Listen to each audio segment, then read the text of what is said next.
അങ്ങ് ദൂരെ ഒരു ദേശത്ത് ആർക്കും വേർപെടുത്താനാവാത്തൊരു കൂട്ടുകെട്ടുണ്ടായിരുന്നു.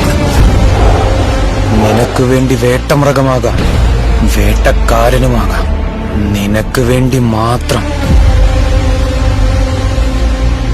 നീ എപ്പ വിളിച്ചാലും ഞാനിവിടെ എത്തിയിരിക്കും. മുഹമ്മദ് ഗസ്നി, ചെങ്കിസ് ഖാൻ എന്നിവരുടേതിനേക്കാൾ ക്രൂരമായ ഒരു അക്രമസംഘമുണ്ടായിരുന്നു. അതിലെ ഗോത്രങ്ങൾ നൂറ്റാണ്ടുകളോളം പരസ്പരം എതിർപ്പുകളില്ലാതെ ജീവിച്ചു. ഇവിടെയും അധികാര കസേരയ്ക്ക് വേണ്ടി ഗൂഢാലോചനകൾ നടന്നു. പറയണ, നമ്മൾ എത്ര പേരെ കൊണ്ടുവരാൻ പോകുന്ന അണ്ണ പറയാൻ.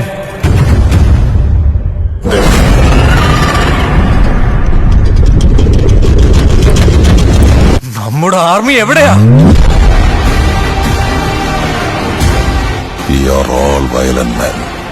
നമ്മുടെ രക്തത്തിൽ തന്നെ വയലൻസ് ഉണ്ട്.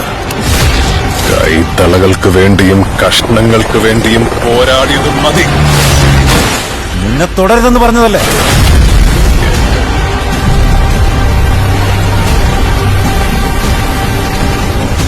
നിന്നെ ആരും തൊടാൻ പാടില്ല.